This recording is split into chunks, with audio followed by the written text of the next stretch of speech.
3월 28일 월요일 사순절 10분 말씀 묵상을 시작하겠습니다.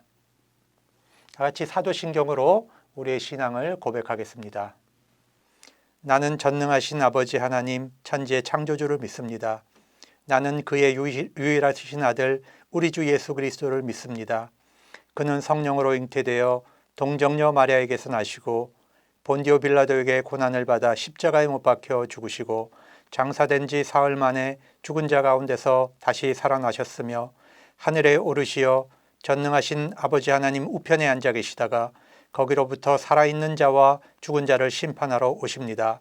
나는 성령을 믿으며 거룩한 공교회와 성도의 교제와 죄를 용서받는 것과 몸의 부활과 영생을 믿습니다. 아멘. 찬송가 401장으로 하나님 앞에 찬양하겠습니다.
오늘 하나님께서 우리에게 주시는 말씀은 이사야 41장 17절에서 20절까지의 말씀입니다. 제가 봉독하겠습니다. 가련하고 가난한 자가 물을 구하되 물이 없어서 갈증으로 그들의 혀가 마를 때에 나 여호와가 그들에게 응답하겠고 나 이스라엘의 하나님이 그들을 버리지 아니할 것이라. 내가 헐벗은 산에 강을 내며 골짜기 가운데에 샘이 나게 하며 광야가 못이 되게 하며 마른 땅이 샘 근원이 되게 할 것이며 내가 광야에는 백향목과 시띠 나무와 화석류와 들감람나무를 심고 사막에는 잣나무와 소나무와 황양목을 함께 두리니 무리가 보고 여호와의 손이 지으신 바요 이스라엘의 거룩한 이가 이것을 창조하신 바인 줄 알며 함께 헤아리며 깨달으리라. 아멘. 마른 땅이 샘 근원이 되리라 하는 제목으로 말씀을 증거합니다. 시련은 목적을 위해 고난과 연단을 받는 것입니다. 시련은 잘못에 대한 벌을 받는 것이 아닙니다. 불순물을 제거하고 순수하게 만들어 주는 것입니다. 약한 것을 강하게 해줍니다. 하나님은 저와 여러분에게 시련을 주십니다. 더 성숙하게 만들기 위함입니다. 시련은 우리가 가지고 있는 것을 부시고 녹이고 두드려서 다시 만드는 과정입니다. 시련이 찾아오면 우리에게는 인내가 생깁니다. 참아야 하고 기다려야 하는 것입니다. 결국 시련을 통해 우리는 주님이 주시는 칭찬과 영광과 존귀를 얻게 됩니다. 우리에게는 또한 시험이 있습니다. 우리의 믿음이 진짜인지 가짜인지 테스트하는 것입니다. 이것이 바로 하나님의 방법입니다. 우리의 신앙생활은 거품이 많고 위선이 많고 거짓이 많고 과장이 섞여 있기 때문에 시험을 통해서 진짜가 밝혀지는 것입니다. 하나님은 환경을 사용하십니다. 질병을 통해 시련도 주시고 시험도 하십니다. 어떤 경우 돈과 건강을 가져가시기도 합니다. 사랑하는 사람을 데려가기도 합니다. 하지만 시련과 시험은 궁극적으로 우리를 깨끗하게 하고 강하게 만들어 승리를 주시는 길입니다.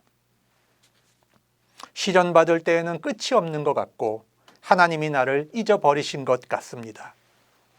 유다 백성은 바벨론 포로기에 던져졌습니다. 일터를 잃고 노예가 되었고 성전을 잃어버렸습니다. 유다 백성이 처한 상황은 물이 없어서 혀가 마르는 그런 갈증의 상황입니다. 이런 상황은 출애굽기에서 겪었던 것과 아주 유사합니다. 민족 전체가 당하는 시련이었습니다.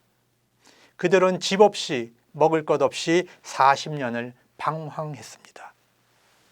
그러나 놀랍게도 그 40년 동안 유다 백성은 굶지 않았습니다. 그들은 하나님의 음성을 들었고 하나님이 주시는 승리를 경험했습니다. 인생은 고난의 연속인 것 같은데, 망할 것 같은데 하나님의 백성은 망하지 않았습니다. 황무지에서 장미꽃이 피어나는 기적을 경험하게 되었습니다. 사랑하는 여러분, 우리가 시련 속에 있을 때 제일 중요한 것은 하나님을 만나는 그런 경험을 하는 것입니다. 하나님은 광야에서 만나 주셨고 보호하셨고 지키셨고 눈동자와 같이 감싸 주셨습니다. 독수리는 그 새끼를 훈련시킵니다. 독수리는 새끼가 자라면 그 둥우리에서 쿠션을 빼냅니다. 그리고 새끼 독수리 위에서 큰 날개를 펴서 너울거리면 가시에 찔린 새끼 독수리는 어미처럼 날아보려고 둥우리에서 뛰어내리죠. 그러면 어미가 날아가서 그 새끼를 등에 업어서 다시 올려놓는 것입니다. 이렇게 해서 조류의 왕이 탄생합니다. 하나님은 이러한 시련 속에서 우리에게 응답을 주십니다. 고난이 깊으면 깊을수록 그 응답은 명료해집니다. 하나님은 우리를 버리시지 않습니다. 하나님은 우리를 버리신 적이 한 번도 없습니다. 우리가 하나님을 멀리하였고 우리가 하나님을 배신했습니다.